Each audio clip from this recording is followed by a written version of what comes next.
Okay, so sekarang you rujuk you punya example 1 untuk complex number. So mungkin soalan ni dia berbeza sikit dengan yang biasa you jumpa, tapi tak mengapa, kita cuba kaji apa yang tengah berlaku. Okay, so kita mula ya.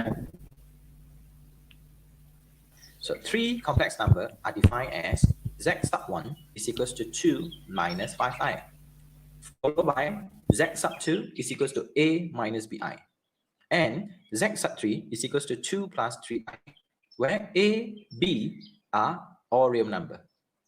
Given the situation, we have a z is equals to multiplication of z sub 1 and the z sub 2 divided by z sub 3.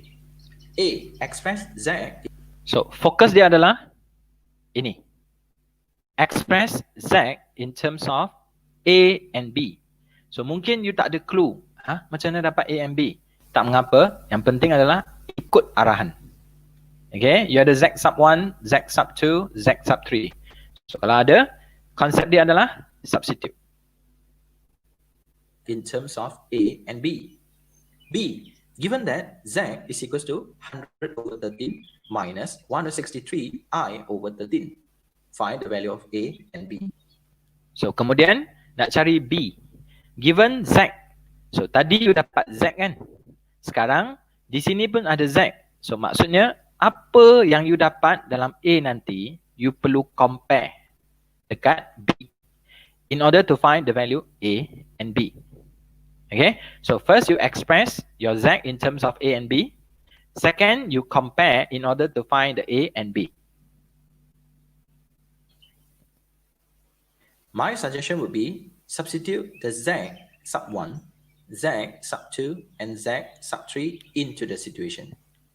So z is equals to multiplication of 2 minus 5i multiplied with z sub 2 where we have a minus bi over z sub 3, 2 plus 3i. So now what we have to do is to rationalize the denominator. So by multiply the situation with the conjugate where we have 2 minus 3i. So kindly expand the situation in the numerator. So where z. So di sini ada sedikit benda yang you perlu take note. Maksudnya you perlu fikir. Okay. Kenapa perlu fikir? So kalau you setakat ambil benda ini dan you expand, mungkin hidup you susah sikit lah. So you kena faham. Kalau boleh, expand apa dulu? Expand bracket 2 minus 5i dengan 2 minus 3i. So ini benda yang perlu ambil tahu lah. Kalau you expand yang warna biru nanti, hidup you akan susah sikit. So better deal with this part. 2 minus 5i dengan 2 minus 3i. Okay. So kalau untuk bahagian bawah ni, ini adalah apa? Multiplication of the conjugate to each other kan. So kalau boleh, saranan saya adalah guna formula. So ini adalah kita punya idea untuk solve soalan. Okay. So kita akan mula. Is equals to 2 minus 5i multiplied with 2 minus 3i multiplied with a minus bi over. So kindly make use of the formula where we have a squared plus b squared. So notice that a is equals to 2. So if we square the 2, we will have 4.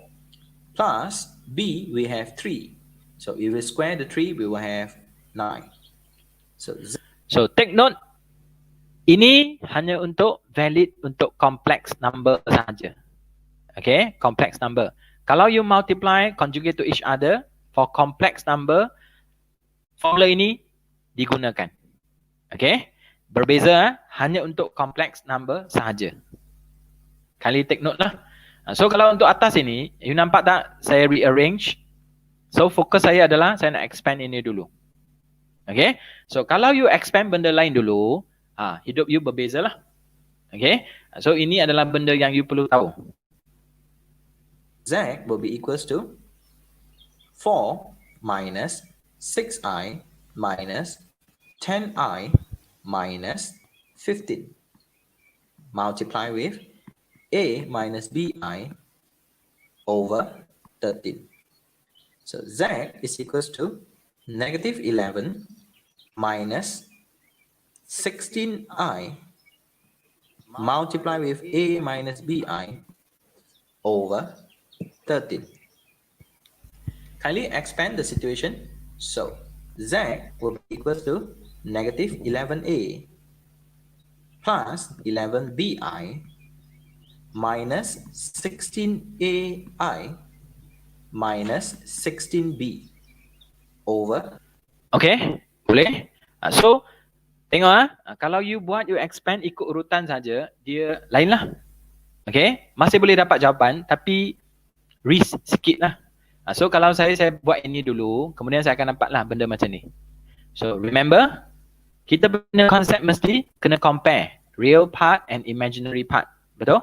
Atau kita kena kategorikan dia real part dengan imaginary part. So benda ini perlu ambil tahulah. So finally, express the Z in the terms of A and B. So Z will be equals to negative 11A minus 16B over 13 plus where we have 11B minus 16A I over 13. So nampak? Express your Z in terms of A and B. So ini adalah real part, ini adalah imaginary part. So ini untuk soalan bahagian 1A. Boleh kot? So nak testing lah. Tengok sama ada you biasa tak dengan expansion, okay, dengan penggunaan formula dan sebagainya. So kalau latihan cukup, memang tak ada masalah. Okay? Boleh? So kita akan teruskan untuk bahagian B, iaitu kita nak usaha dapatkan A dengan B. Next part, compare the Z with the situation where we have the real part, negative 11A minus 16B over 13 is equals to 100 over 13. For the imaginary part, where we have 11B minus 16A over 13 is equals to negative 163 over 13.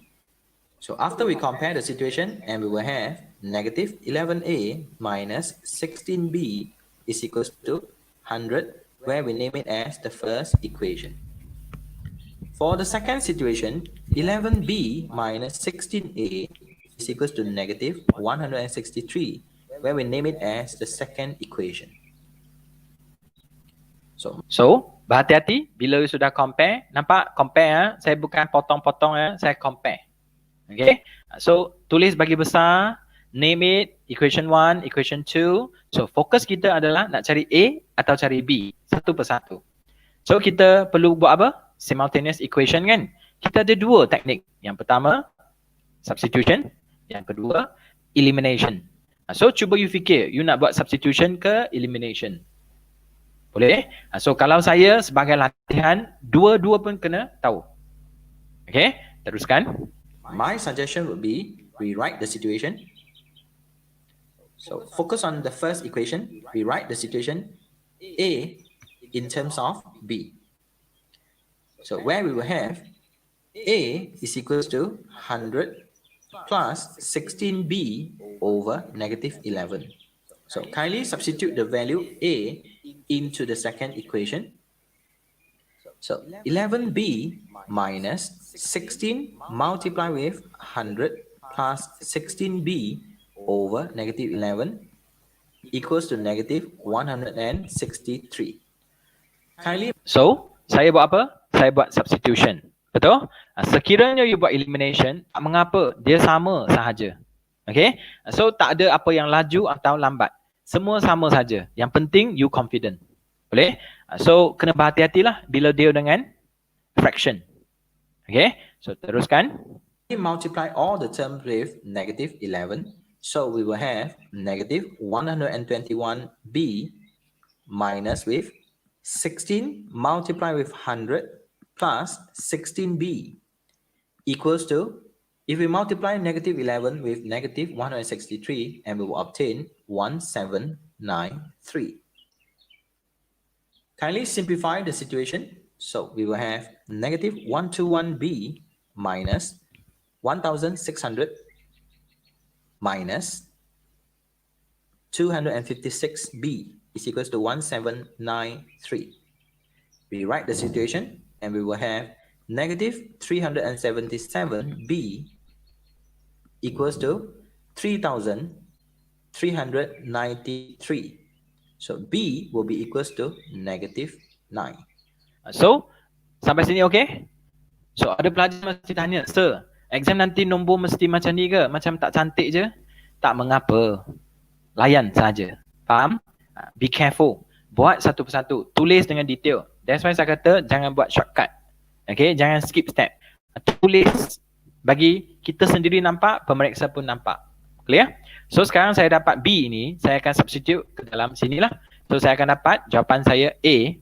So, where A is equals to 4. Boleh? So, ini adalah situasi untuk complex number. So, dalam banyak-banyak set ini, saya rasa ini first time you jumpa soalan yang begini kan? So, which is saya rasa sangat bagus. Kenapa? Sebab boleh tambah pengalaman you. Boleh? So, next kita akan pergi ke soalan kedua A. Okay, soalan kedua A. So, sudah pasti soalan kedua pun you rasa macam susah kan? Betul? Tak mengapa, susah tak apa. Tambah pengalaman.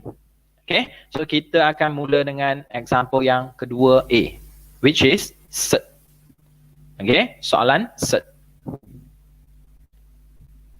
Minus square root of 2 over square root of 2 minus square root of 3 minus square root of 5. Rationalize the denominator and simplify. So in here, my suggestion would be, I'm going to add on a bracket so that it becomes 2 terms. So the question asks us to rationalize the denominator, so meaning that we have to multiply with the conjugate. Square root of 5 minus square root of 2 over bracket square root of 2 minus square root of 3 minus with square root of 5. Okay, so kalau you nampak soalan ni, apa yang saya buat? Saya add on a bracket. Faham? Saya add on a bracket. Kenapa? Sebab dalam soalan SET, biasanya kita belajar dalam kita punya syllabus atau kita punya tutorial discussion kan. Biasanya bawah ini atau atas ini, dia hanya melibatkan 2 terms. Betul? 2 terms yang kita biasalah. So sekarang kita diberi square root of 2 minus square root of 3 minus square root of 5. Kita ada 3 terms. So apa yang kita perlu buat? Kita kena back kepada basic kita, iaitu kita kena letak kurungan dan dia akan jadi 2 terms. Betul? So soalan kata apa? Keywords dia. Rationalize. Okay? Rationalize. Faham tak apa maksudnya rationalize? Ini, set ini consider as irrational numbers kan? So kalau irrational numbers, dia consider as belum simplify. Boleh? So kita nak rationalkan dia, apa cara dia? Kita kena multiply by the conjugate. Betul? Kalau conjugate pun biasanya kita deal with 2 terms atau 1 terms. Betul? So di sinilah strategi saya letak kurungan supaya dia jadi 2 terms sahaja. Boleh? So kita teruskan. So the conjugate would be square root of 2 minus square root of 3. Do remember, bracket the situation, plus square root of 5. Again, bracket square root of 2 minus square root of 3 plus square root of 5. So kindly expand the situation where we will have square root of 5 multiply with square root of 2 minus square root of 3. Next, followed by plus square root of 5 multiply with square root of 5. Followed by negative square root of 2 multiply with square root of 2 minus square root of 3. Minus square root of 2 multiply square root of 5. Over. So boleh ikut? Satu persatu. Okay, satu persatu. Nampak ni square root of 5 saya expand dengan bracket ini. Nampak bracket ini, so saya dapat ini. Next one, square root of 5 multiply dengan ini, so saya dapat ini. So saya tak simplify dulu sebab saya risau, saya nanti saya buat kesilapan. So saya tulis sahaja. So negative square root of 2 multiply dengan yang bracket ini. Then finally negative square root of 2 multiply dengan square root of 5. So saya hanya list down. Okay, list down. So sekarang kita move on to denominator. So ini panggil apa? The blue color one and the red color conjugate to each other, right? So remember, just now kita bincang tentang complex number. Kalau kita multiply with the conjugate to each other for complex number, formula kita adalah a squared plus b squared. Only valid for complex number. Sekarang kita bincang tentang SET. So kalau SET conjugate to each other, formula dia adalah apa? In here, kindly make use of the formula where we have a squared minus b squared, because we are dealing with the multiplication of the conjugate to each other. So meaning that in here, we have square root of 2 minus square root of 3 square minus with bracket square root of 5 bracket square. So kindly... So nampak apa yang saya buat? A squared minus b squared. Ini hanya untuk SET sahaja. Jangan campur ya. Kalau complex number, a squared plus b squared. Kalau untuk SET, a squared minus b squared. So kalau you masih ingat, set-set yang sebelum ini, saya memang expand satu persatu. Okay, so sekarang saya dah berubah. Maksudnya saya dah advance sikit. Saya guna formula. So nampak apa tu A? A tu adalah bracket ini, square root of 2 minus square root of 3, square. Okay, minus. Okay, minus mesti minus. Then B. B saya adalah square root of 5. So saya square. So, take note. Sini, you boleh dapat 5. Sini, boleh tak saya terus 2 minus 3? Take note. Highlight ke, buat sticky note ke apa, take note. Tak boleh. Apa maksud square? Simplify the situation. So in here, what we have to do is to expand the situation. So in here, we will have square root of 2 multiply square root of 5, followed by negative square root of 3 multiply with square root of 5, plus 5, minus 2, plus square root of 2 multiply square root of 3, minus square root of 2 multiply square root of 5, over. So do remember, the meaning of square in here means that 2 times the multiplication, where we have square root of 2 minus square root of 3 multiply with square root of 2 minus square root of 3 minus with the 5. So kindly simplify the situation and then at the same time expand. So we... So nampak tak apa yang tengah berlaku di sini? Nampak? Maksud square ni, you jangan terus square dalam kau. Maksud square ni adalah benda yang sama, tulis 2 kali. Then, kita perlu buat apa? Kita kena expand one by one. So, take note ya, benda ini penting. Benda inilah selalu pelajar lupa. Boleh? So, teruskan. Notice that in here we can simplify the situation, it become 0. Here we will have 3. So, kindly rewrite the situation. Negative square root of 3 multiply with square root of 5 plus with the 3 plus square root of 2 multiply square root of 3. So over 2 minus 2 square root of 2 square root of 3 plus 3 minus 5. Okay, so harap you boleh faham apa yang saya tengah buat ini. Kita kena buat satu persatu ya. Ini dengan ini dapat 2. Ini dengan ini dapat negatif square root of 2 square root of 3. Kalau ini darab dengan ini, sekali lagi kita ada benda yang sama, negatif square root of 2 square root of 3. So, bila you sum up, dia jadi negative 2 square root of 2 square root of 3. Boleh ikut? So, ini dengan ini dapatlah positif 3. Faham? So untuk soalan ini, jangan pula awak guna formula A squared minus B squared sebab dia bukan conjugate to each other. So dalam sini kena clear apa yang tengah berlaku. Boleh tak? So kalau you simplify, you akan dapat apa? So kalau you simplify, you akan dapatlah benda yang macam ni. By the conjugate. So where we have the conjugate, square root of 6. So kindly expand the situation. So we have 3 square root of 6 minus square root of 15 multiply with the square root of 6 plus square root of 6 multiply with the square root of 6 over negative 2 multiply with square root of 6 multiply with another square root of 6. So mohon maaf ya, mungkin saya buat ni agak panjang ya, sebab saya tengah menerangkan macam mana saya buat proses ini. So saya buat step by step lah.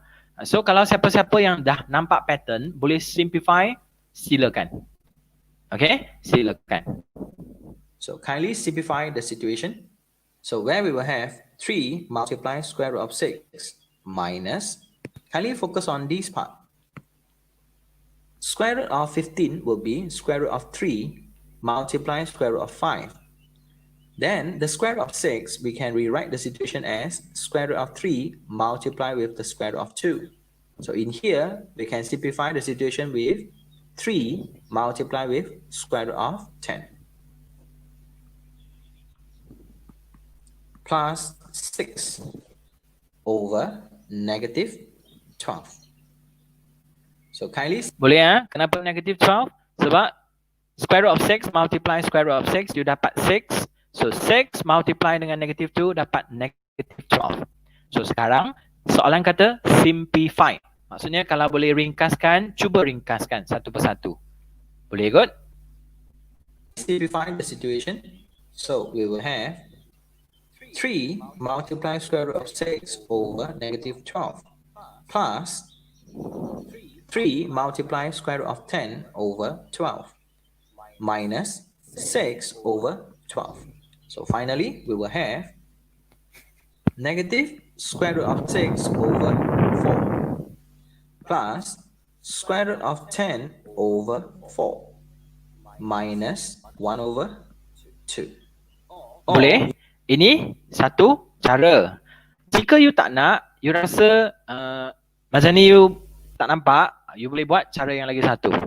You may express your answer as square root of 10 minus square root of 6 minus 2 over 4.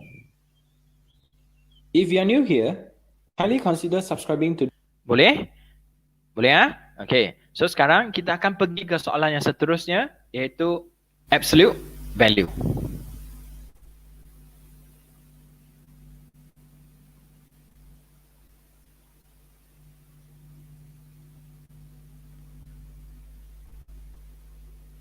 Boleh? So kalau kita tengok soalan yang seterusnya, soalan 2B, absolute value. So solve the situation 1 over modulus of x minus 3 greater than 3 over modulus x plus 1. My suggestion would be cross multiply, because given the denominator where we have the absolute value, so meaning that it is always positive, so we are allowed to cross multiply. So the modulus of x plus 1 is greater than 3 multiply with the modulus of x minus 3. Then do remember to state the restriction where the x cannot be equals to 3 and at the same time the x cannot be equals to negative 1. Boleh? So sampai sini, kenapa boleh cross multiply? Kenapa boleh cross multiply? Sebab ada modulus. Okay, sebab ada modulus. Selain pada modulus, tidak dibenarkan ya untuk cross multiply untuk inequalities. Boleh ikut? So dia sentiasa positif. So kalau saya cross multiply, sign dia tak akan berubah. That's why saya cross multiply. So kena ingat, soalan asal dia adalah fraction kan? So kalau fraction maksudnya denominator cannot be equals to 0. That's why x cannot be equals to 3. X cannot be equals to negative 1. Clear? So kalau you jumpa soalan ini, what is the definition for modulus of x plus 1 atau modulus of x minus 3? Definition dia adalah square root of x plus 1 bracket square. Betul? Okay? So kalau you jumpa situasi macam ni, kita perlu square both side. So bila kita square both side, selalunya kesilapan dia adalah 3. Pelajar lupa. Okay, pelajar lupa. So, restriction ini kena state. Kalau tak state, maksudnya dah kurang tepat. Mesti kena state. Tak boleh kata state di belakang. Mesti kena state pada awal-awal setelah you cross multiply. Boleh kot? So, contoh ini dia special sikit ya. Jangan semua soalan cross multiply. Hanya untuk absolute value sahaja. Next, what we have to do is to square both sides. So if we square both sides, we will have square root of bracket x plus 1 square bracket square greater than. Boleh? Tadi saya dah cakap apa? Definition for modulus of x plus 3, dia adalah square root of bracket x plus 1 bracket square. That's why kita nak eliminate dia punya square root, kita square both side. 9 square root of x minus 3 bracket square. So kindly simplify the situation where we will have x plus 1 to the power of 2 greater than 9 multiplied with x minus 3 to the power of 2. Kindly expand the situation. So x squared plus 2x plus 1 greater than 9 multiplied with x squared minus 6x plus 9. So rewrite the situation. X squared plus 2x plus 1 greater than 9x squared minus 54x plus 81. So, setakat share saya punya pendapat ya. Okay. Selalu kita deal dengan ini, kita biasa kan. Kita biasa semua kita bawa ke sebelah kiri kan. Bagi saya cuba untuk dapatkan yang positif. Terutamanya yang x square. Faham? So, you kena bawa bertenang, rearrange bagi dia betul-betul.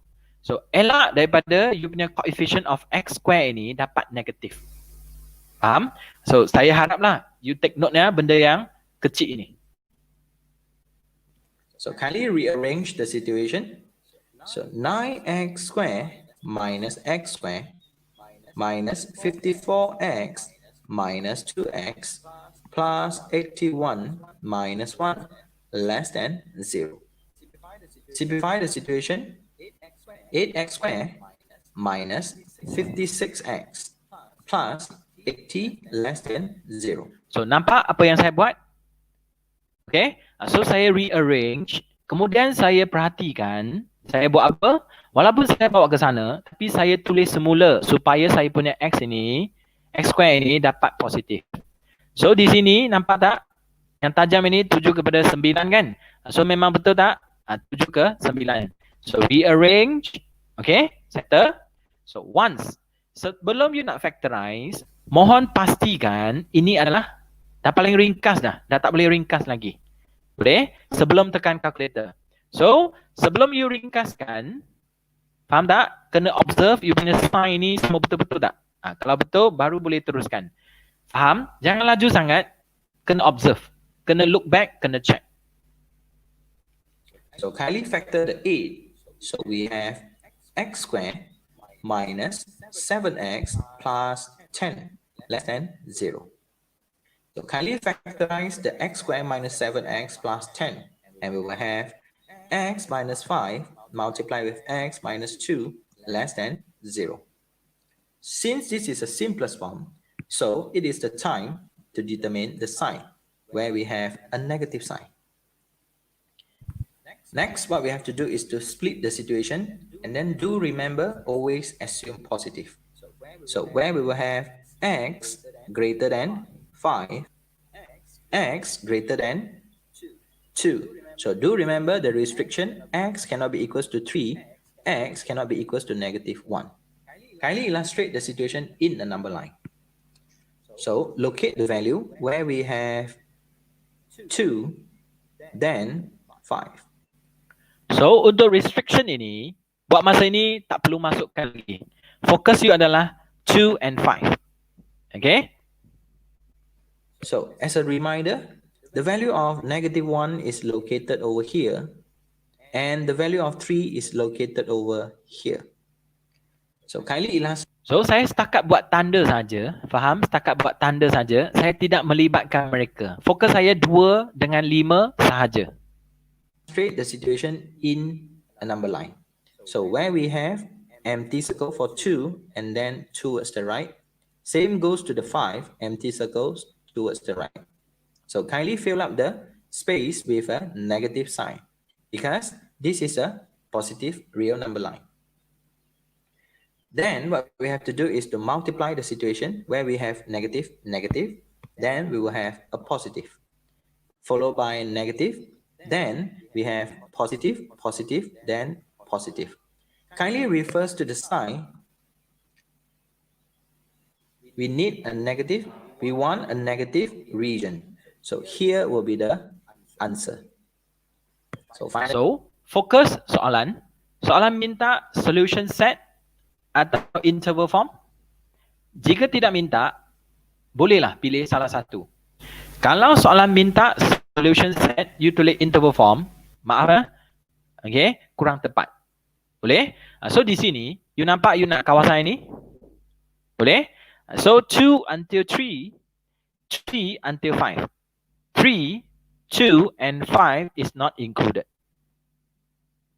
Finally, the answer would be value of x such that where we have x is greater than 2 and less than 3, or x is greater than 3 and less than 5. That will be the solution set. So if it's an interval form, my answer would be 2 until 3, where 2 and 3 is not included, union. 3 until 5, where the 3 and 5 is not included. So, nasihat saya adalah dua-dua kena mahir. Faham tak? Dua-dua kena mahir. Tapi dalam exam nanti, jangan dua-dua pun tulis. Pilih salah satu yang you confident. Jika soalan tak minta apa-apa, dia tak letak apa-apa syarat, tak mengapa. Jika soalan letak syarat, you kena ikut arahan. Boleh ikut? Boleh ya? So, sign pun sama. Kalau dia included, tulis betul-betul included. Kalau dia not included, tulis betul-betul open interval, not included. Faham? Jangan tulis macam di tengah-tengah, included sikit, lepas tu tak included. Boleh? Tulis bagi orang faham. Selesai?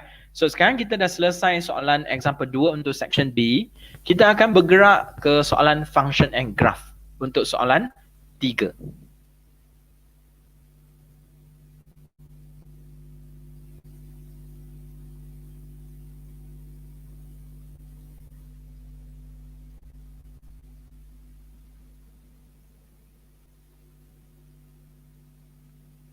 So sekarang tengok soalan example 3 ya.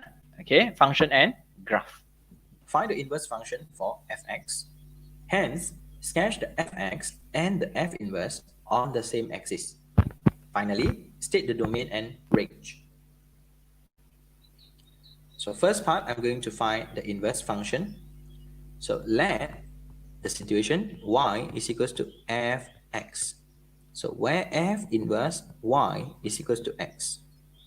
So y equals to negative 2 multiplied with exponent negative x plus with the 3. So now I'm going to express x in terms of y. So rewrite the situation. 2 multiplied exponent negative x is equals to 3 minus y. Then divide by 2. We have exponent negative x. Then ln both sides. So we have ln bracket 3 minus y over 2. Then focus on this part and we can simplify it as negative x. So x will be equals to negative ln bracket 3 minus y over 2. So rewrite the situation. F inverse of x is equals to negative ln bracket 3 minus x over 2. So it will be the f inverse. Next, what we have to do is to sketch the graph. So, ini adalah cara saya untuk cari f inverse. So, jika pelajar bukan kelas saya, jangan risau. You buat je cara yang pensyarah you ajar you. Boleh kot? So, sekarang Soalan nak minta saya cari apa? Cari inverse. So saya dah dapat inverse. Kemudian saya perlu buat apa? Saya perlu cari dia punya graph. Sketch dia punya graph untuk F and N inverse dalam same axis. So now I'm going to focus the graph for fx. So given the situation. So bila saya nak buat graph, saya ada dua graph, betul? Satu F inverse. So saya akan buat F dulu. So kalau saya nak buat graph ini, boleh? Saya akan buat step by step, satu persatu graph saya. So untuk graph eksponen ini, saya memerlukan tiga fasa untuk dapatkan graph yang complete. Kemudian saya nak cari F inverse. Since saya dah tahu mereka ni inverse to each other, saya akan guna konsep reflection. Maksudnya reflection axis saya adalah Y equals to X. So macam biasa, jika you kurang pasti, you boleh rujuk link di bawah, di description tu untuk belajar semula tentang eksponen dengan ln, nak guna cara apa untuk lukis graph. Boleh? Teruskan. Negative 2 exponent negative x plus with the 3. So first what I'm going to do is to have the basic graph. Where we have y is equals to exponent negative x. So as we all know, the asymptote for this kind of situation would be y equals to 0. So kindly have a basic graph, exponent to the power of negative x. Since the coefficients for the power is negative, so the graph will be towards the left. And with the points of intersection 1. Next, the situation is multiply with the negative 2. So meaning that we have to flip the situation. So the situation would be still the same, meaning that the asymptote is still y equals to 0. But we have to multiply the value of y with negative 2. So for this part, if we multiply with negative 2, and we will have a negative 2. So assuming that the value of y, we multiply with the negative 2, so we will obtain a negative value as well. Same goes to this part. If we multiply with negative 2, and we will have a value which is located over here. So the graph for y equals to negative 2 multiplied with exponent negative x would be like this. So saya bantu sikit So sekarang kita tengok stage 1. Saya cari yang paling asas, iaitu y equals to exponent negative x. Boleh? So kalau coefficient untuk power ini adalah positif, graf saya akan mula dari sebelah kiri, naik melalui 1 ke atas. Kalau sekarang ini adalah negative x, so graf saya ke kiri melalui 1. So ini adalah basic graph yang kita tahu dalam exponential function. Boleh? Next stage, saya multiply dengan negative 2. Maksudnya, nilai y ini kita darabkan dengan negative 2. Boleh imagine? Nilai y darabkan dengan negative 2. So, cuba tuan-tuan puan-puan bayang, kalau 1 you darabkan dengan negative 2, dia tetap akan jadi negative 2. Betul? Kalau y sama dengan kosong, dia tetap akan kosong. So kalau ini, anggap ya y ini adalah 0.5. 0.5. Kalau you darab dengan negatif 2, you boleh imagine dia akan jadi negatif y kan? So di sini. So kalau ini, bayangkan kalau dia 10, nilai y 10. Kalau you darabkan dengan negatif 2, dia akan jadi negatif 20. Betul? Dia akan sangat jauh kan? So inilah graf dia untuk situation ini. Negative 2 multiply with exponent negative x. Boleh ikut? Boleh So next, yang ketiga, saya kena add on 3. Tadi multiply with negative 2, sekarang add on 3. Maksudnya, you punya whole graph akan shift upward for 3 unit. Boleh? So y equals to 0 akan naik 3 unit jadi y equals to 3. Negative 2 ini kalau tambah 3 akan jadi 1. Faham? Upward for 3 units.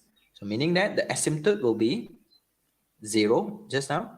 So add on with the 3, the asymptote will be y equals to 3. Same go to this part. Negative 2, we have to add on 3 units. So meaning that we will have 2. Negative 2 plus with the 3, so we will have 1. So the value will be 1 located over here. So same go to this part, moving upward for 3 units. So my graph will be like this. So where we have to find the points of intersection for x-axis when y is equals to 0. So when y equals to 0, so kindly Boleh ikut? Boleh ikut ya? So saya shift naik ke atas. So sekarang saya minat tentang ini. Selalu saya pesan XY intercept kena beritahu dia sebab ada markah. Boleh ikut? So saya nak cari ini X intercept kan? So sudah pasti dia adalah Y equals to 0. Faham tak? Y equals to 0. So kalau Y equals to 0, faham? Substitute Y equals to 0, then you akan dapat apa? substitute the situation. So 0 is equals to negative 2 exponent negative x plus 3. Rewrite the situation. 2 multiplied with exponent negative x is equals to 3. So exponent negative x is equals to 3 over 2. Kindly ln both sides. So where we have ln e negative x equals to ln 3 over 2. So finally, the value of x is equals to negative ln bracket 3 over 2. So meaning that in here, boleh? So di sini apa yang kita dapat? Di sini nilai dia adalah x equals to negative ln bracket 3 over 2 and y is equals to 0. So ini adalah nama untuk point ini. So kalau untuk point ini nama dia 0, 1. Faham? So kita kena usaha dan dapatkan nilai yang tepat. Tapi kita nak sketch graph, kita tak tahu di mana dia kan. So kita boleh tekan calculator untuk dapat nilai anggaran dia. So agak-agaknya kita tahulah dia di mana. Okay? So ini adalah you punya draft sahaja. Okay, you punya draft saja. Tapi kalau boleh jangan buat di luar kertas. Faham? Buat dalam you punya exam sheet tu. You punya answer sheet itu. Tulis di situ step by step. Supaya sekurang-kuranglah. Kalau silap pun adalah markah sikit-sikit di sini. Clear? So next. Here we have the point negative ln 3 over 2, 0. Kindly sketch the graph on the right hand side. So where we have y is equals to 3. So where we have y is equals to 3. Next, we have to find the point 1. Then followed by negative ln 3 over 2. So approximately it will be negative 0.41. Okay, so meaning that it's located over here. So the name of the point would be negative ln bracket 3 over 2, 0. So the graph would be something like this. So you nampak apa yang saya buat? Ini adalah saya punya draft sahaja. So sekarang dah siap draft saya nak masukkan ke dalam real graph saya lah. So sir, dalam exam boleh tak saya tak buat ini, saya straightforward buat ini? Boleh, tak ada masalah. Saya tengah menerangkan. So saya galakkanlah you buat macam ni step by step dan you nampak apa yang tengah berlaku. Okay? So next, saya nak sketch apa pula? Titik semua dah ada, saya nak sketch untuk inverse saya. So saya guna konsep apa? Saya guna konsep reflection. For the function fx. So next what we have to do is to sketch the graph for f inverse. So the method that I'm going to use would be the reflection method. So meaning that the value of x will interchange with the value of y.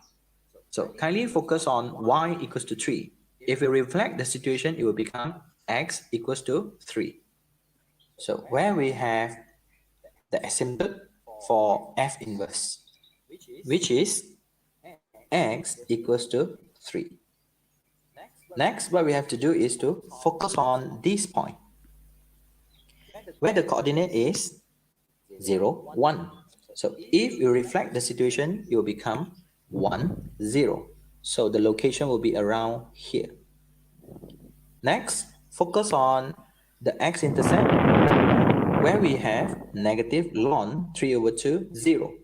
So if we reflect the situation, it will become 0, comma, negative ln 3 over 2. So the location will be around here. Boleh? Apa yang saya tengah buat sekarang adalah saya tengah reflect. So bila kita reflect, the x and y interchange. The value of x and y is interchange. So di sini y equals to 3 akan reflect jadi x equals to 3. Okay? So you punya y intercept akan jadi sini punya x intercept. Sini punya x intercept akan jadi y intercept. So jangan panik. Anggaran dia apa? Negative ln 3 over 2. Anggaran dia adalah negative 0.41 kan? So agak-agak plot, agak-agak untuk dapatkan idea dia. So graph dia, bentuk dia bagaimana? So next what we have to do is to sketch the graph for ln. So that will be the... Okay, so jangan terkejut. Sir, ln bukan ke? Graph dia begini, ke kiri atau ke kanan? Betul tak? Ya, betul. Tapi masalah dia di sini ada negatif. So kalau negatif, berbeza pula graph dia. Faham? That's why saya guna reflection method dan saya tak buat step by step untuk graph ln. Okay? So mereka akan berjumpa di mana? Graph ini F dengan F inverse, biasanya mereka akan berjumpa di mana? Mereka akan berjumpa dekat reflection axis y equals to x. Faham tak? Y equals to x. So ini konsep yang pentingnya. Mereka akan berjumpa di mana? F dengan F inverse akan berjumpa di sini. Termasuklah yang warna merah ini, nama dia reflection axis. Di sini pun sama, mereka akan bertindih di mana? F inverse dengan F ini, dia akan bertemu di sini. Masa yang sama, Y equals to X pun akan bertemu di sini. Okay, so ingat konsep ini, lepas ini kita nak guna. Situation for F inverse. So next what we have to do is to state the domain and range. So since the relationship between the F and F inverse are inverse to each other, so meaning that the domain for the exponent would be, the domain for F is equals to negative infinity until infinity, where the negative infinity and infinity is not included. Next, the domain for F inverse is equals to, kindly refers to the graph, where we have the negative infinity until 3, where 3 is not included. So as a conclusion, the domain for F actually is equals to the range for F inverse. Same goes to the domain for F inverse actually is equals to range for F. Thank you so much for watching this video. If you think the... Boleh? Boleh ya? So sedikit nak mention ya. Di sini kita nampak apa? Since mereka ni inverse to each other, so konsep yang you perlu tahu adalah apa hubungan mereka? What is their relationship? So the domain, okay, the domain for F adalah range kepada F inverse. The domain for F inverse adalah range kepada F. Boleh ikut? Boleh ya? So sebagai peringatan, yang ini kalau you dah buat, bolehlah you highlight. Ini you highlight. Ini adalah intersection point between the F and F inverse. Okay. So mohon catat di bawah. Ada berapa pihak akan bertemu di sini? 3. Yang pertama, Fx equals to F inverse equals to X. Okay. Di sini 3 orang akan berjumpa iaitu Fx, F inverse dengan X. X maksud saya adalah warna merah ini. Okay. Line ini adalah Y equals to X. So mohon catat, ini sangat penting. Saya rasa you tak pernah jumpa lagi. Okay, buat masa ini dalam latihan set. Okay, so kita akan bergerak ke soalan yang seterusnya, iaitu example.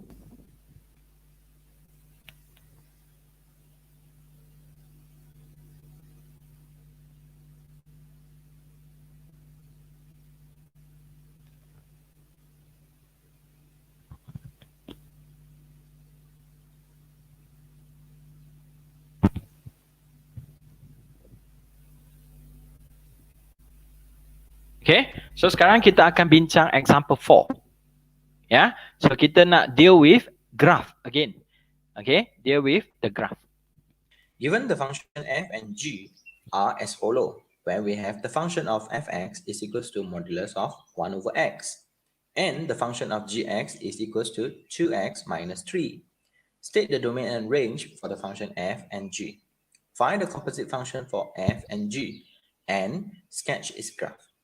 Kindly focus on the function fx is equals to modulus of 1 over x.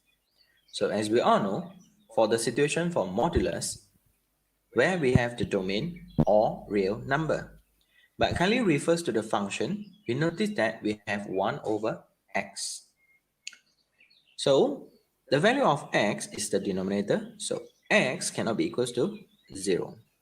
Then the domain for f will be equals to negative infinity until 0, union 0 until infinity, where the negative infinity, 0 and infinity is not included. So now kindly focus on the graph in order to find the range for the f. So first, So di sini you ada dua graph. Satu adalah modulus kan, satu adalah linear kan. So di sini, okay, biasanya kita jumpa modulus, kita punya domain adalah all real number.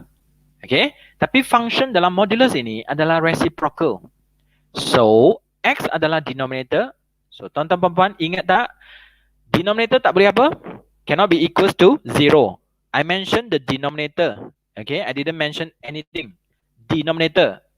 Anything at the denominator cannot be equals to 0. So kebetulan di sini x is the denominator. So x cannot be equals to 0.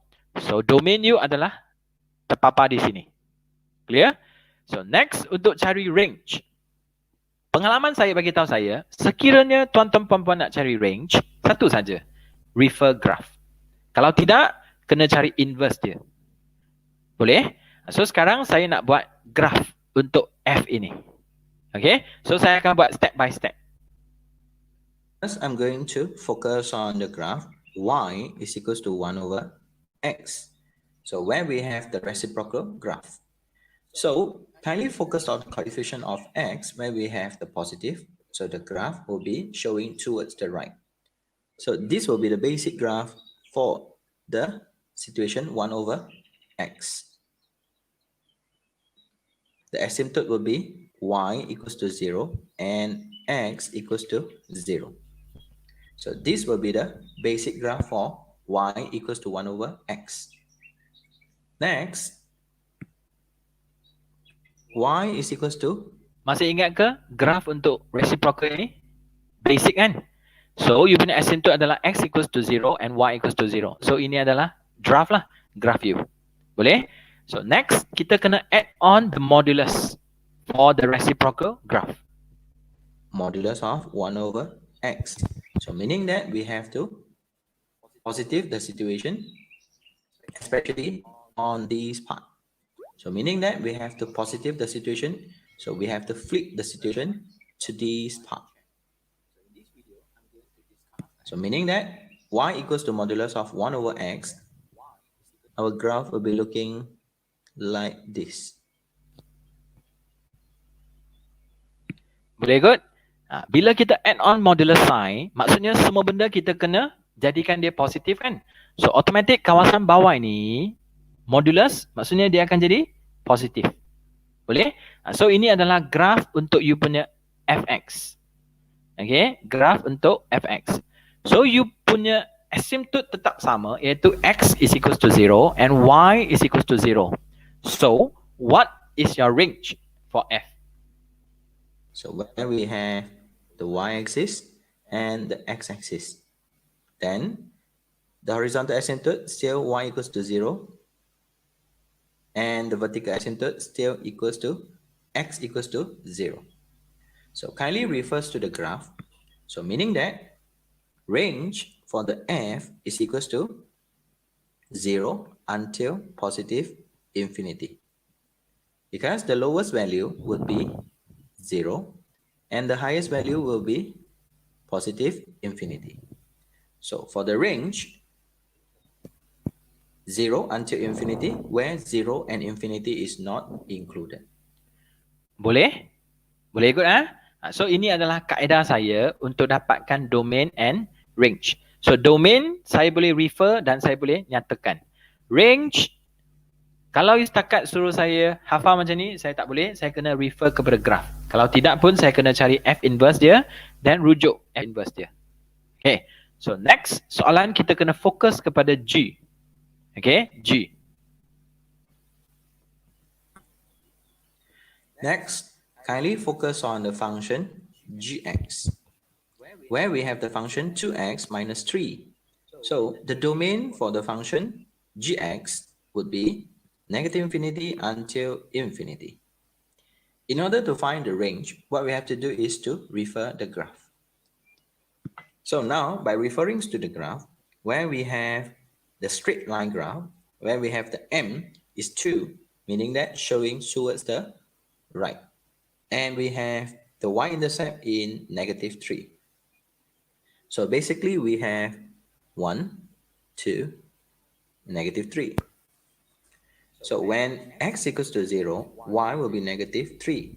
If y equals to 0, x will be equals to 3 over 2. Basically we have 1, 2.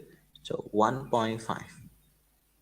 So where we have the graph, gx is equals to 2x minus 3. Our range for G will be equals to negative infinity until infinity as well, when the negative infinity and infinity is not included. Okay, boleh So kalau untuk G saya rasa tak ada masalah. Tapi saya nak tunjuk lah. Okay, saya nak tunjuk macam mana saya dapatkan domain and range saya. Okay, next B. Find the composite function for f rho G. Kemudian sketch its graph. So basically that will be the domain and range for the function f and g. Next, what we have to do is to find the composite function for f rho g. Then sketch the graph. So kindly focus on the composite function where we have f rho g. So meaning that kindly substitute the function gx into the function fx. So where we will have modulus of 1 over 2x minus 3. So that will be the function for f rho g. Next, what we have to do is to sketch the graph. So first, what we have to do is to focus on the domain for f rho g. Okay, so kalau you jumpa f rho g, bentuk dia begini, modulus kan? So suppose in modulus, all real number, but the internal function is a reciprocal function. So where we have the denominator is not allowed to be equals to 0. So apa yang kita perlu buat adalah kita kena cari the restriction value, means that x cannot be equals to 3 over 2. Itu yang pertama. Next, kita kena sketch graph. Berdasarkan apa? Berdasarkan info, iaitu basic graph dia. Okay, kena cari x, y intercept, kena ada basic shape dia dan sebagainya. So kindly focus on the function and especially the denominator, where we have the situation 2x minus 3 cannot be equals to 0. So x cannot be equals to 3 over 2. So the domain for f rho g will be equals to negative infinity until 3 over 2 union 3 over 2 until infinity. Next, what we have to do is to find the intercept. When x equals to 0, y will be equals to 1 over negative 3. When y equals to 0, so the situation will be 0 equals to 1 over 2x minus 3. So the value of x is undefined. So now we are going to focus on the graph. So basically we have the first graph where we have y equals to 1 over 2x minus 3. So as we can see, when the situation is 1 over 2x minus 3, the domain would be negative infinity until 3 over 2, union 3 over 2 until infinity, where we have the asymptote 3 over 2, which... Boleh? Boleh ya? So kalau you tengok ini graph apa? Reciprocal. Betul? Kalau reciprocal automatic ada asymptote. Boleh tak? So asymptote kita adalah 3 over 2. So kindly estimate lah. So you jangan letak saja nilai. Kalau boleh ada scale sikit.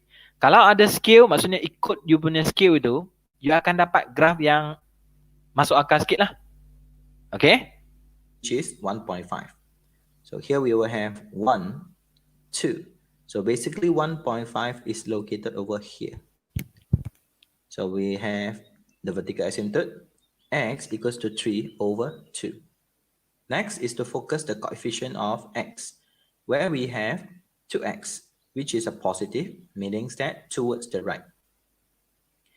So kindly refers to the situation where we have reciprocal function 1 over 2x minus 3. So meaning that the basic graph will be something like this. And pass by negative 1 over 3, the value of y. So where we have y equals to 0 as a horizontal asymptote, and the vertical asymptote x equals to 3 over 2. So next part, what we have to do is y is equals to modulus of 1 over 2x minus 3. So meaning that we have to flip the situation. So kindly focus on this part. Since we have the modulus, so means that our graph will flip to this part. Boleh? Boleh ya? So kalau you flip ke sini, tadi adalah intercept dekat y equals to negative 1 over 3. Kalau you flip, dia akan jadi apa? Y equals to 1 over 3. Boleh imagine? So ini adalah kaedah yang saya buat lah step by step. So macam biasa, jika tak boleh, sila rujuk. Okay? Sila rujuk description di bawah, ada link untuk you belajar cara nak sketch graph step by step. So meaning that our graph will still have x equals to 3 over 2. And the graph will be something like this. So the value of y will pass by y equals to 1 over 3. So basically we have the y-axis and the x-axis, where we have the asymptote y equals to 0. So kindly focus on the C. So focus on the C. State whether f rho g is one-to-one function or not. So ingat one-to-one function. Ada dua. Satu adalah algebraic method, satu adalah graphical method. So give reason for your answer. Kejap nanti mungkin you kata yes, it is one-to-one function. No, it is not one-to-one. Kenapa? Okay, kenapa? So ini adalah graph yang saya dapat ya. Okay, so automatic sudah ada graph, saya akan guna graphical method kan? Okay, instead of graphical algebraic. Betul? So saya guna apa? Horizontal line test. State whether f rho g is one-to-one function or not. Give a reason for your answer. So kindly focus on the graph. The question asking whether the situation is one-to-one function or not. So by using the horizontal line test. So as we can see, we have two intersection points. So meaning that in here, not one-to-one function. So kindly give the reason, because it cuts more than 1 point. So D, State the possible domain for the f row G so that it has an inverse. Means that So keyword so that it has an inverse. Apa maksud dia ada inverse? So macam mana baru boleh ada inverse? Dia mesti one-to-one function. Betul? Kalau dia one-to-one function, barulah dia ada inverse. So merujuk kepada graf, okay, merujuk kepada graf, kita perlu hilangkan salah satu part, sama ada di sebelah kiri atau di sebelah kanan. Okay, so kalau you rujuk domain, okay, domain, you kena tahulah. Di B ada domain kan tadi kan? You kena pilih salah satu bahagian. Okay, so teruskan. the situation must be 1-to-1. So the suggestion value will be negative infinity until 3/2, where 3/2 is not included, or you may express your answer domain f row G is equals to 3/2 until infinity, where the 3/2 is not included. Why we said 3/2? Because the asymptote is x equals to 3/2. So maksud saya di sini ada dua jawapan. Okay, ada dua jawapan. Pilih salah satu bahagian. So macam biasa, selalu saya suka sebelah kanan atau the positive side. Betul? So jawapan saya akan pilih yang ini. Domain for f row G equals to 3/2 until infinity, where 3/2 and infinity is not included. So saya akan pilih kawasan ini. So di sini ada dua jawapan, you pilih salah satu. Dan bagi saya pilih satu sahaja. Okay, saya pilih salah satu sahaja. E. Sketch one of the possible graph for the function f row G inverse and f row G. So di sini dia kata sketch one of the possible. Okay, one of the possible. Makna dia you boleh ambil yang sebelah kiri atau you boleh ambil yang sebelah kanan. So saya dah cakap dah tadi, saya akan ambil yang sebelah kanan sahaja. previously we already have the f row G. So in order to become 1-to-1 or have the inverse function, so we have to pick only one domain. So in here, my suggestion would be 3/2 until positive infinity. So now we have the f row G for the domain 3/2 until positive infinity. Then only we can say the f row G is 1-to-1 and it has the inverse. So question E, sketch one of the possible graph for f row G inverse. So meaning that the domain must be 3/2 until infinity, where the domain is not included the 3/2. So here we have the situation for f row G. So now what we have to do is to find the inverse for f row G. So as we all know, we are going to use the reflection method. So in here, Okay, so saya cadang apa? Guna reflection method. Kenapa guna reflection method? Sebab dia kata f row G punya inverse dengan f row G. Yang saya ada adalah f row G. So, nak sketch graph untuk inverse, paling simple adalah reflection axis. So, what is your reflection axis? Y equals to X. So, kena ingat, interchange your value X and Y. Okay? here, basically the green in color is the f row G. So for the blue in color is the inverse for f row G. So when we are using reflection, meaning that the value of x equals to 3/2, we will reflect and it will become y equals to 3/2. So here we will have y is equals to 3/2 for the horizontal asymptote. Next, we have to locate the y equals to x, where we have the reflection axis, named as y equals to x. So nampak? Okay. X equals to 3/2. Saya ubah dia jadi y equals to 3/2. Sebab reflection. Okay. Berdasarkan apa? Berdasarkan y equals to x. Boleh? So seterusnya, you punya asymptote untuk warna hijau ini adalah y equals to 0 kan? So kalau y equals to 0, reflect dia akan jadi x equals to 0. Okay, so untuk graf warna hijau ni, dia ada dua asymptote. X equals to 3/2, y equals to 0. So kalau you flip dia akan jadi y equals to 3/2 and x equals to 0. Now we are going to sketch the inverse function for f rho g. So next part, kindly focus on the x-axis where we have the horizontal asymptote y equals to 0. So in this case, again, we reflect the situation and will become x equals to 0 will be the vertical asymptote. So the graph will be something like this.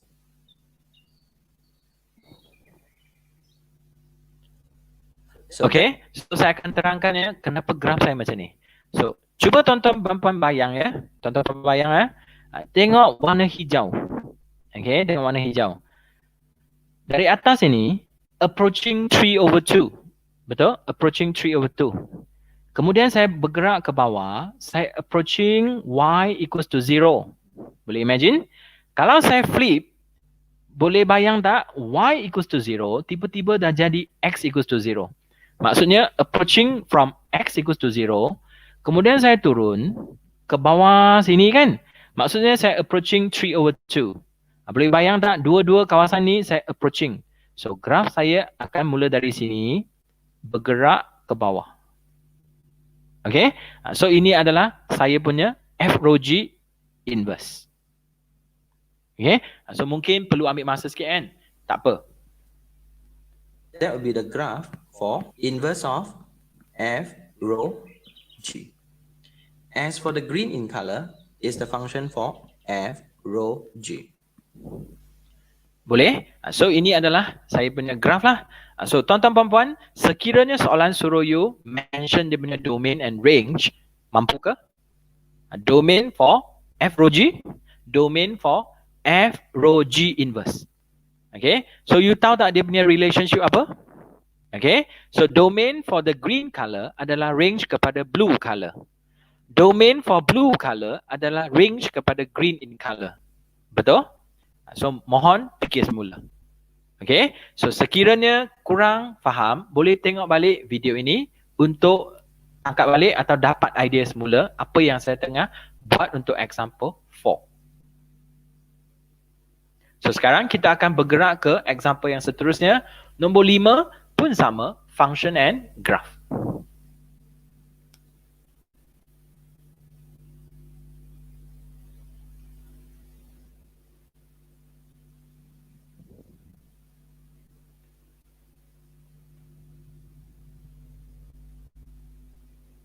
The function f and g are defined as follows, where we have the function of fx, which is 2 multiplied with square root of 1 minus x. And the function of gx is equals to ln bracket x minus 3/2. A, if the function h is a piecewise function for f and g, for x with all real number, sketch the hx and state the domain and range. B, show that hx is not one-to-one function. Then find the f inverse and g inverse. Hence, evaluate the f inverse for the value 4. G inverse row with the f inverse value of 2. Where we have the function of range. Okay, so kalau you tengok soalan ni mesti terkejut kan? Okay, jangan risau. Dia kata if.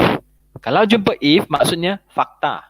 So if h adalah piecewise function, fu, betul fu, so ambil substitute saja. Kemudian untuk g, ambil substitute saja. So, anda mampu ke untuk cari domain untuk situasi fx? Adakah anda mampu untuk cari situasi untuk ln? So, boleh punya. Kalau buat satu persatu, tengok satu persatu. Jangan fokus semua, kejap nanti pening. Okay, so you kena dapatkan satu piecewise function dulu. Kemudian, berdasarkan you punya domain, you sketch the graph. So, soalan ini, you gabung dua-dua graph dalam satu axis berdasarkan domain masing-masing. Boleh kot? Boleh ya? So di sini dia kata state the domain. Ada masalah ke cari domain? Okay, bagi saya kalau untuk square root dia mesti greater and equals to 0. Kalau untuk ln dia mesti greater than 0. Itu domain mereka. Range mesti kena rujuk graph. Okay, kemudian dah siap graph baru kita nak tahu adakah dia one to one or not. Okay, kemudian kita perlu cari f inverse, g inverse, Then cari F inverse for the value 4 and G inverse row F inverse 2. So, satu persatu kita go through. B. Show that Hx is not one-to-one function. Then find the F inverse and G inverse. Hence, evaluate the F inverse for the value 4 and G inverse row with the F inverse value of 2. Where we have the function of Hx is equals to 2 multiplied with square root of 1 minus x.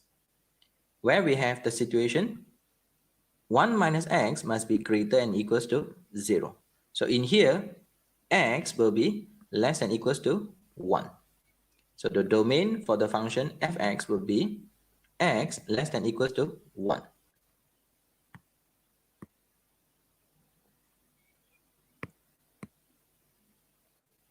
Next, for the function of gx, where we have ln bracket x minus 3 over 2. And the domain will be, so kindly refers to the function ln. As we all know, x minus 3 over 2 must be greater than 0. So x must be greater than 3 over 2. So where we have the domain for the function g will be x greater than 3 over 2. So that will be the piecewise function. So, beginilah piecewise function saya. Boleh? Jangan panik, ambil, letak satu persatu. So, domain saya inilah. Boleh tak? Domain saya untuk Hx. Okay. So, soalan seterusnya dia kata sketch the graph. Betul? Sketch the graph. So, sekarang kita perlukan XY axis. Function for Hx. So now the question asks us to sketch the Hx. So kindly focus on the graph Hx. So now we focus on 2 multiplied with square root of 1 minus x. So as we can see, the domain is x is less than equals to 1. So here we have. So, saya fokus kepada kawasan ini dulu. Maksudnya satu persatu. Okay? Satu persatu. So, saya nak sketch graph untuk SET. Okay? So, kalau nak sketch graph untuk SET, dia mesti ada step dia. Yang pertama, domain. Yang kedua, x-axis, y-axis. Betul tak? Kemudian dia punya direction, basic graph dia. Itu adalah keperluan untuk sketch graph. Have the situation 1. So kindly refers to the situation where we have the square root. So 2 multiplied with the square root of 1 minus x. So basically we have two options, either towards the right or towards the left for the basic shape of the graph. So, kalau towards the right, kita punya coefficient of x mesti positif. Kalau towards the left, kita punya coefficient of x mesti negatif. Boleh? So, ini adalah basic shape untuk graph square root of 1 minus x. Atau kita panggil function kita linear dalam SET itu. Boleh? Kalau kuadratik, kubik ke, reciprocal ke, itu bukan benda yang kita boleh buat. Okay? Faham tak? Bukan basic graph. So then what we have to do is to observe the situation, meaning that the coefficient of x. So in here, the coefficient of x is negative. So meaning that our graph will be towards the left. Next, what we have to do is to find the x-intercept. Y is equals to 0. So meaning that 0 is equals to 2 multiplied with square root of 1 minus x. So we can see that 1 minus x is equals to 0. So x will be equals to 1. So where we have the x-intercept will be 1, 0. Next is to determine the y-intercept. When x equals to 0, the value of y will be 2 square root of 1 minus 0. So the value of y will be equal to 2. So meaning that the y-intercept will be 0, 2. So as we can see. Boleh? So saya dah ada saya punya domain where x less than equals to 1. Saya dah ada basic shape saya towards the left. Saya ada x-intercept, saya ada y-intercept. Boleh? So saya perlu buat apa? Saya perlu plot lah sekarang. Kemudian sketch the basic graph. We have 1, 0 over here. So we have 1 and 2. So we have 0, 2 over here. So kindly sketch the graph. So that will be the graph for the function fx. Name the location. So where we have 1, 0, and over here we have 0, 2. That will be the function for fx. Next, focus on the gx. So where we have the gx is equals to ln bracket x minus 3 over 2. So step number 1 is to find the domain. So in here, the domain for g is 3 over 2 until infinity, where 3 over 2 is not included. So sekarang saya nak buat graf untuk gx pula. So macam mana saya dapat benda ini? Tadi saya sudah usahakan. So sekarang saya ambil sajalah ini. Boleh ikut? So kalau you tengok sini, ini open interval kan? So kalau open maksudnya apa? Ini adalah kita punya asymptote. Okay? So next kita kena tahu kita punya basic shape apa, kita punya x-intercept tu apa, kita punya y-intercept tu apa. So basically we already know we have asymptote which is 3 over 2. Next what we have to do is to find the y-intercept. So meaning that when x equals to 0. So as we can see, when the x is equals to 0, meaning that it is not in the domain, so y will be undefined. So harap you faham kenapa ini y undefined. Sebab kalau you rujuk you punya domain, boleh imagine, ini 1 kan? Kalau 3 over 2 mesti di sebelah sini kan? So kalau you substitute x equals to 0, maksudnya graph you berada di sini kan? Mungkin ke berlaku di sini? Tidak mungkin. So kawasan ini adalah kawasan untuk fx kan? So that's why they undefined. Next what we have to do is to find the x-intercept. So meaning that when y is equals to 0, where we have 0 equals to ln bracket x minus 3 over 2. So kindly convert the situation into the index form, where we have exponent 0 is equals to x minus 3 over 2. So we will have x is equals to 1 plus 3 over 2, and we will have 2.5 for the value of x. So the x-intercept will be 2.5, 0, or we can say 5 over 2, 0. So in here we have 1, then followed by 2, then we have 3 over here. So basically 3.5 is located in the middle between 2 and 3. Next, what we have to do is to have the asymptote. Okay, we have the asymptote, where we have the asymptote is 3 over 2. X is equal to 3 over 2, where we have the asymptote. So next what we have to do is to basic graph, meaning that the graph for the ln is either towards the left or towards the right.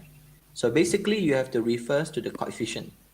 So the coefficient of x is a positive, so meaning that our graph will be towards the right. So take note, coefficient you, kalau dia negative, dia towards the left. Kalau dia positif, dia towards the right. So kalau di sini dia positif, so graph kita basic dia macam ni. So boleh bayang dari sini, lepas tu naik ke atas melalui 2.50, then ke atas. So here we will have the graph for ln, where we have the function of gx. Boleh? So graph you macam ni lah. Okay, graph you macam ni. So cuba bayangkan sekiranya soalan minta you cari domain. Okay, cari domain. So domain you apa? So rujuk sini. Ini domain you. Faham? Atau you tengok nilai x you. Maksudnya dari sini bergerak sehingga ini berhenti. Kemudian skip. Mula dari sini bergerak ke sebelah kanan. So kindly refers to the question. The question asks us to have the function of hx and then sketch the function of hx. State the domain and range. So basically in here, the domain for the function hx would be x less than equals to 1 and x greater than 3 over 2. The domain for the function hx is negative infinity until 1. union. Start from 3 over 2 until infinity, where the 3 over 2 is not included. Kindly refers to the question B. Show that hx is not 1 to 1. So by using the horizontal line test, kindly look. So, baca soalan, dia suruh you show that it is not 1 to 1. Faham? Dia suruh you show that. So, ada dua kaedah. Satu adalah algebraic, satu ada lagi graphical. So, di sini sudah ada graph. Automatically lah, mesti kena guna graphical method, iaitu guna horizontal line test. Locate a horizontal line. And we can see that we have two intersection points. So now we can say that the hx is not 1 to 1 function. So we already shown in the diagram.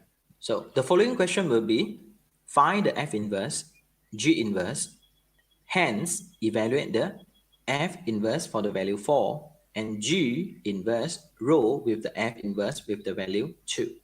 Let y is equals to fx. So F inverse y is equal. Boleh ya? So ini adalah cari inverse. Okay, so saya lajukan sikit. So ini adalah saya punya F inverse. Boleh? Next, soalan nak saya cari G inverse. So saya pun guna proses yang sama. Saya teruskan dan saya dapatlah G inverse saya. Okay, next, soalan minta saya cari F inverse for the value 4. So maksudnya saya ambil nilai ni, saya substitute. So saya dapat 1 minus 16 over 4. Okay, boleh? 16 over 4 dan saya dapat negative 3. Seterusnya, saya ambil nilai 2 ini, saya substitute ke dalam F inverse. Cuba bayang, kalau sini 2 squared, so saya dapat 4. 1 minus 1. So, saya akan dapat 0. Boleh? Saya akan dapat G inverse 0. Ambil nilai G inverse punya 0 ini, substitute ke dalam sini. So, saya dapat e to the power of 0, which is equals to 1. 1 plus 1.5. So, saya dapat jawapan saya 5 over 2 atau 2.5. Boleh? So, ini adalah example untuk 5. Function and graph. So, next, saya akan bergerak ke example 6, iaitu differentiation.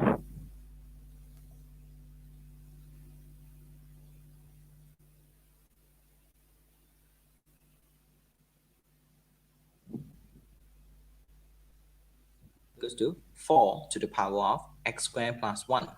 Find the dy dx. So y is equals to 4 to the power of x squared plus 1. Differentiate the y with respect to x. And we will have dy dx is equals to differentiate the exponential function. What we have to do is to copy the situation. Then focus on the power where we have x squared plus 1. Differentiate the power and we will have 2x. Then do remember to add on ln 4. Okay, so ini kena highlight. Okay, ini kena highlight. Biasanya kita deal with exponent kan. So kali ini dia bukan exponent. Dia bagi you value for, okay, integer. So bila selalunya kita jumpa e, sepatutnya di belakang kena letak ln e. Ln e adalah 1. That's why kita tak letak selamat. So kalau untuk integer macam ni, you kena jangan lupa ln 4. Kalau sini 3, ln 3. Kalau sini 2, ln 2. Okay, mohon catat ya. So ini adalah A, 6A, basic. Okay, so sekarang kita bergerak ke B.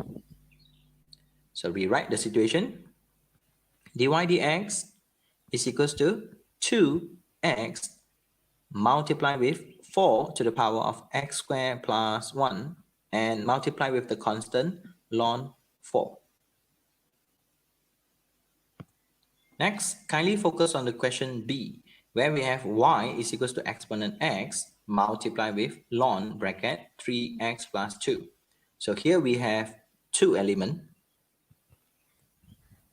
Show that where we have the situation on the right. So now what we have to do is to differentiate y with respect to x. So now, Okay, so kalau you jumpa soalan show untuk differentiation ini, ingat jangan pakat buat je. Okay, jangan buat saja, jangan differentiate je. Kena ingat, matematik ini semakin you buat, semakin ringkas.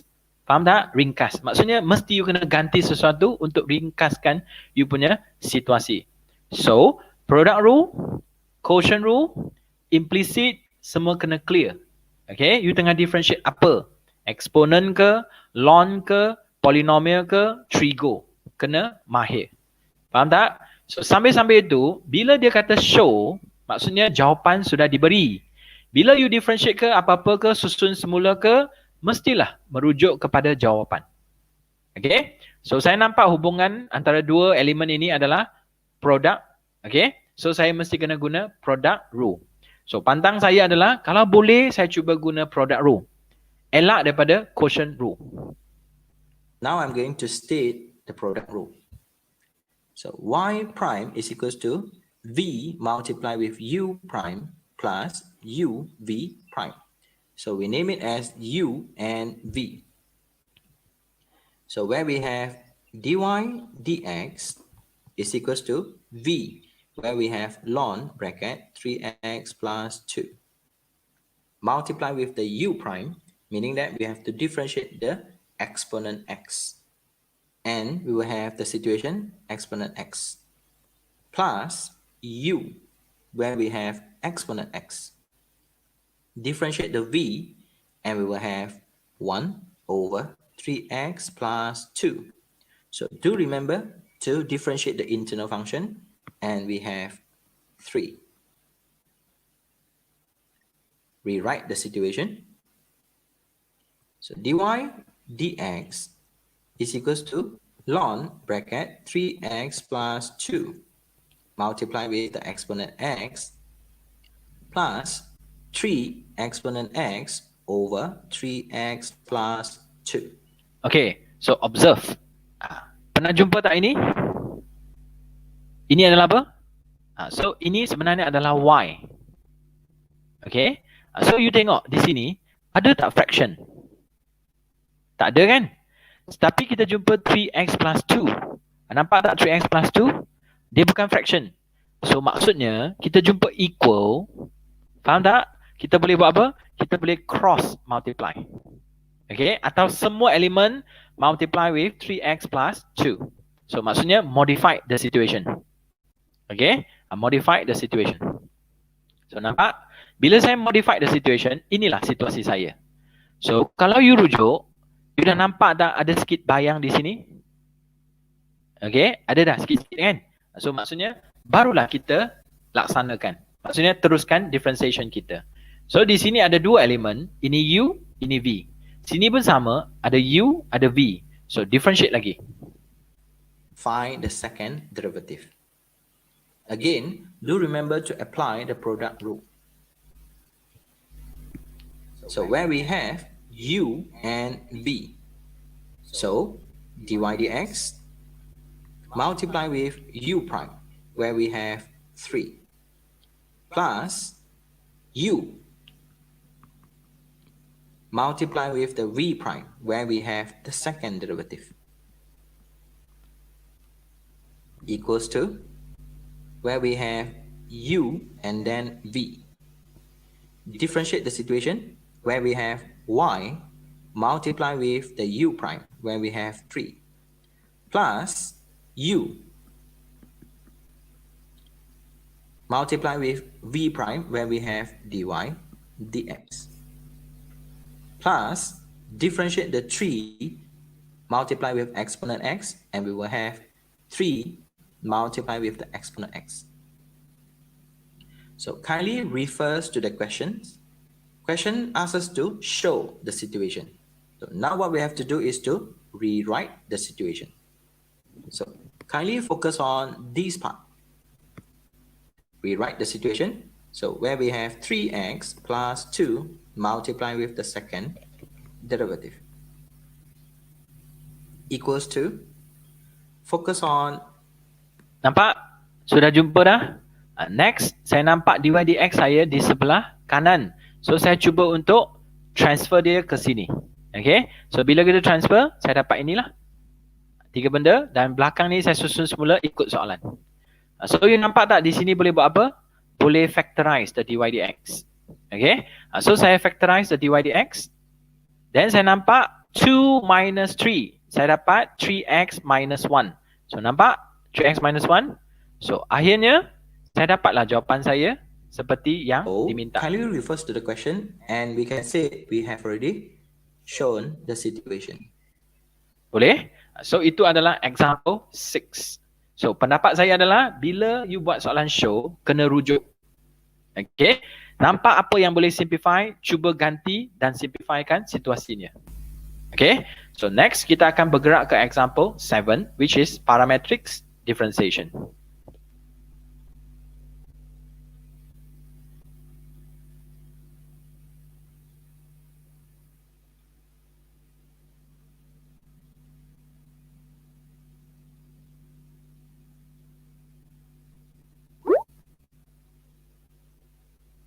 So given x is equals to t squared over 1 plus t.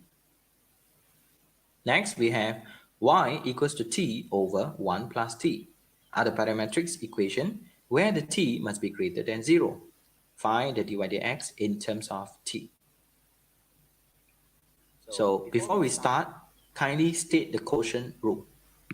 So where we have y prime is equals to v multiplied with u prime minus u v prime over v squared.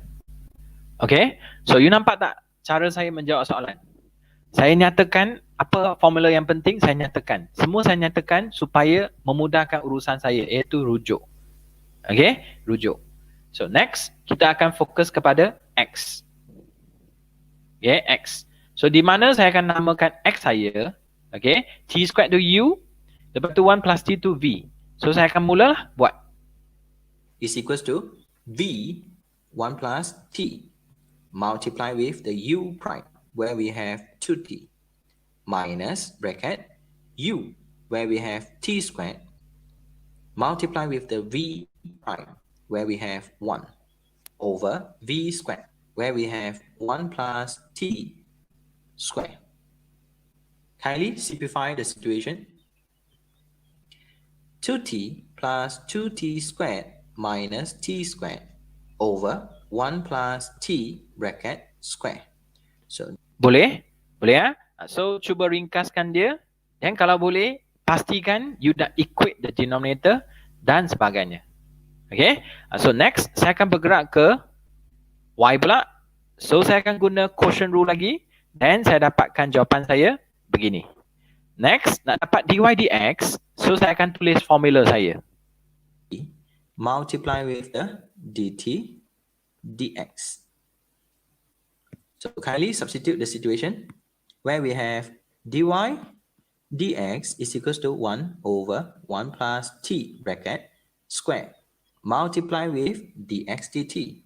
Do remember to flip the situation where we have 1 plus t bracket square over t squared plus 2t.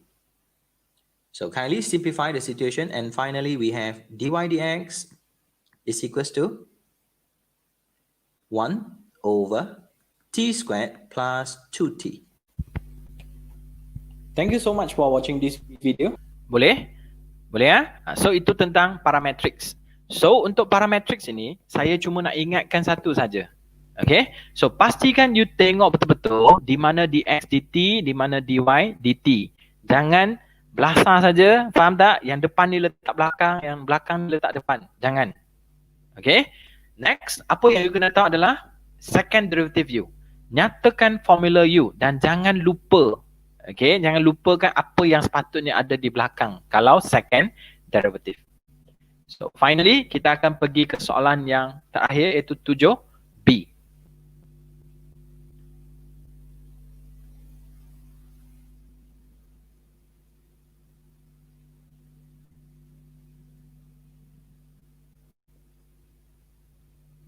right circular cone is inscribed, meaning that insert if a sphere with a radius 2r where the apex.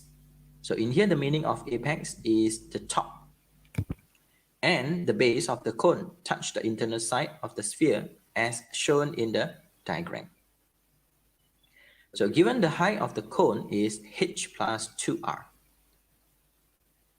So where we have the r radius of the sphere and the height where we have 2r plus h, where the value of h is in between negative 2r to 2r. Show that the volume of the cone is, so volume for the cone is equals to pi r square h over 3. So kindly substitute the value of r and h. So v is equals to pi over 3 multiplied with the h.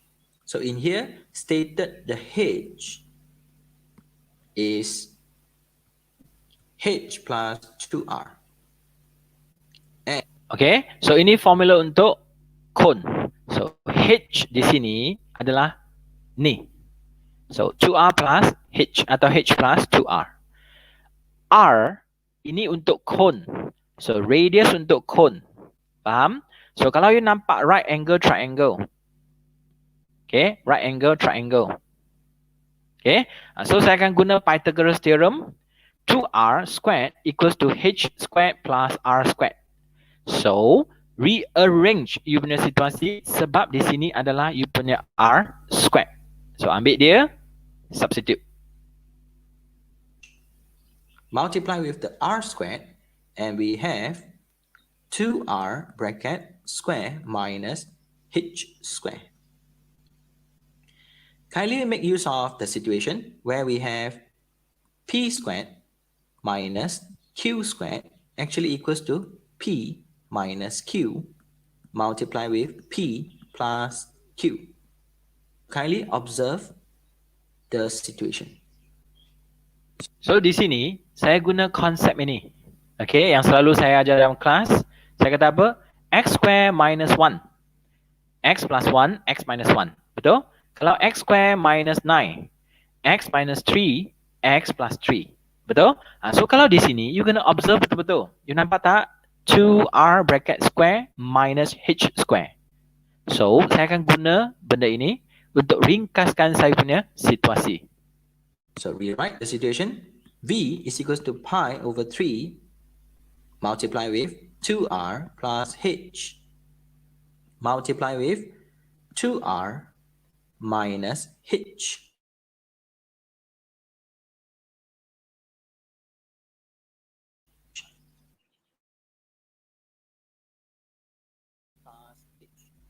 So we can simplify the situation. V is equals to pi over 3 multiply with 2R minus H multiply with 2R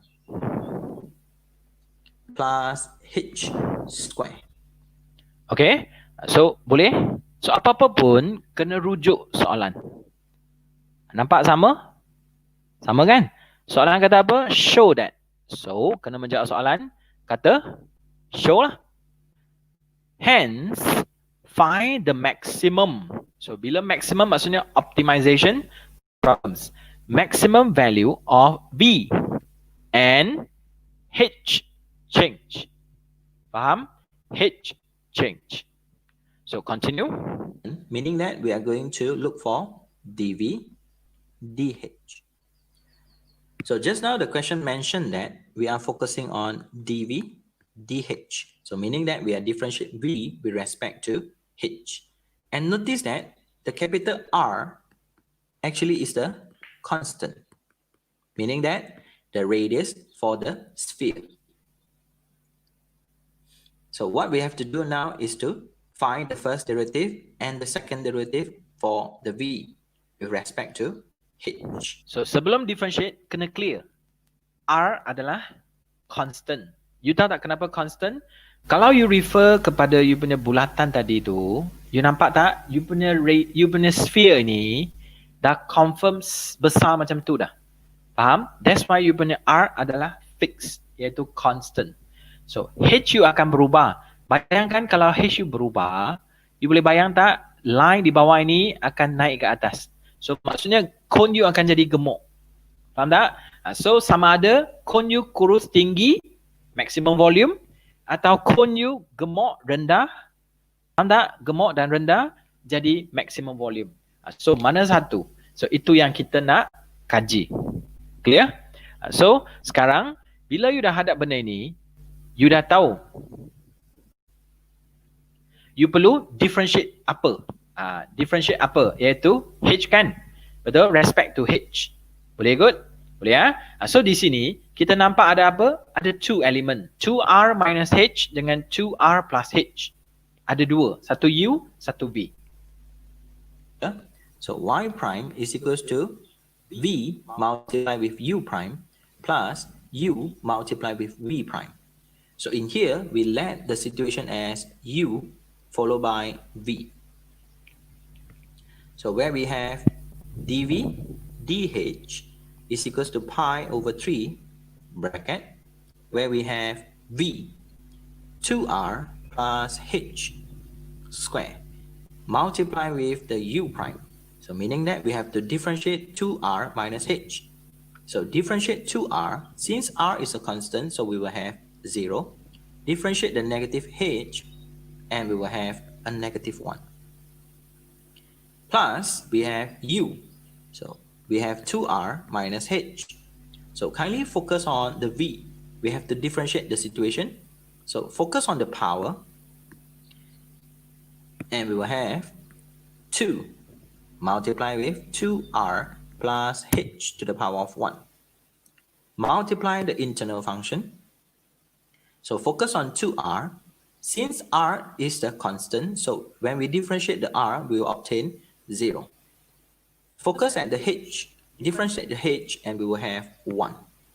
So multiply with the 1 and close the bracket. So rewrite the situation. dv dh is equals to pi over 3 bracket, where we have negative bracket 2r plus h to the power of 2 plus 2 multiply with 2r minus h multiply with 2r plus h. Kindly focus on this part, and we notice that we have a common element and we can factor out the element. So kindly rewrite the situation. dv dh is equals to pi over 3 multiply with 2r plus h. So if we factor the 2r plus h, and we will have a negative bracket 2r plus h plus with the 2 multiply with 2r minus h. So kindly simplify the situation.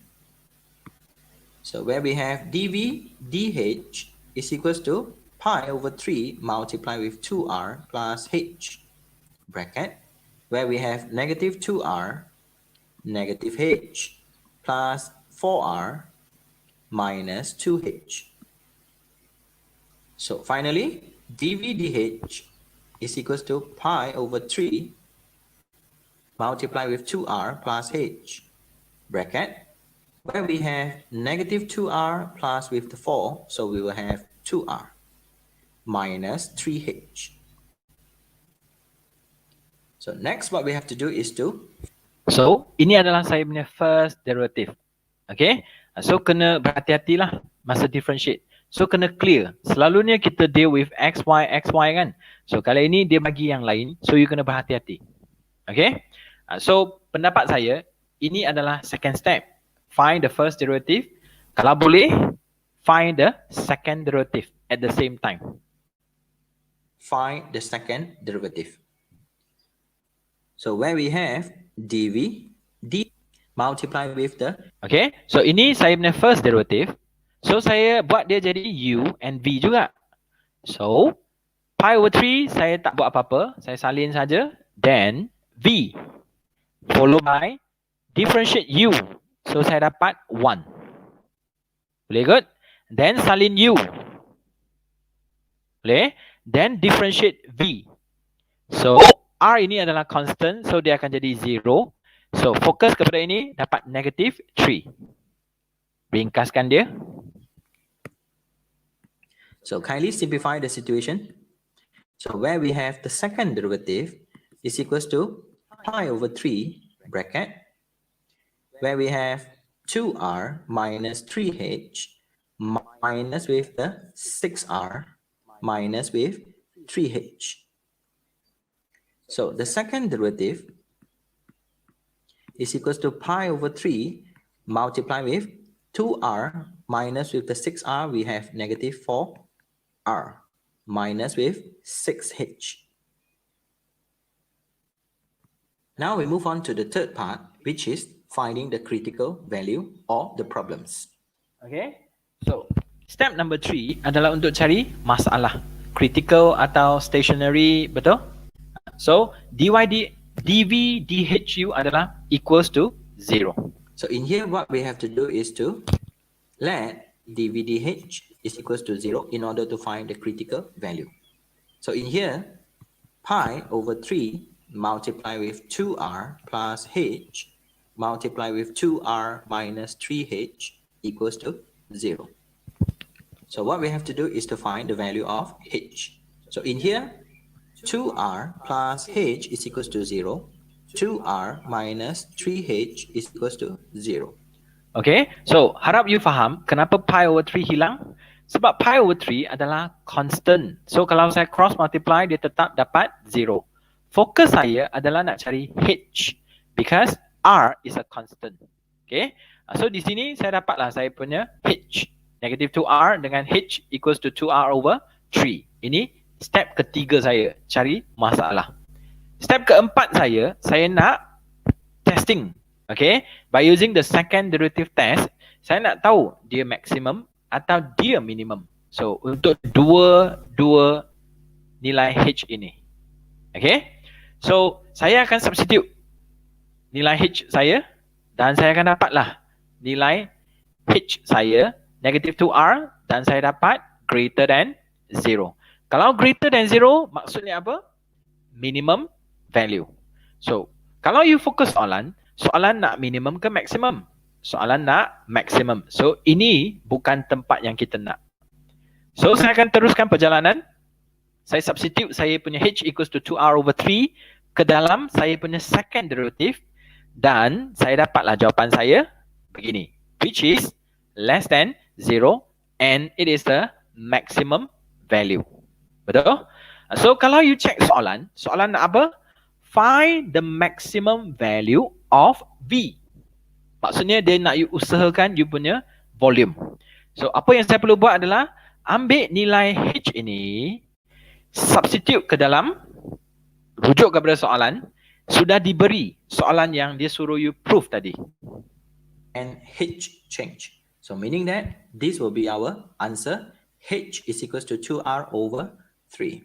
So for the maximum volume, so now we have to find the maximum volume. So kindly substitute H is equals to 2R over 3 into the situation. So where we have V is equals to pi over 3 bracket 2R minus 2R over 3 multiply with 2R plus 2R over 3. So berhati-hati, 1 minus 1 plus. So saya ambil, saya substitute. So saya akan teruskan. Okay, saya teruskan. Saya equate the denominator. Nampak? Saya equate the denominator. Then saya rewrite the situation. Sehingga saya dapatlah begini. Dan saya ikutlah. Kalau dia square, saya pun square. So akhirnya, saya dapatlah jawapan saya. 256 pi r cube over 81. So ini adalah saya punya volume, maximum volume. Clear? So itulah example 7B. So macam biasa, sebelum kita bersurai,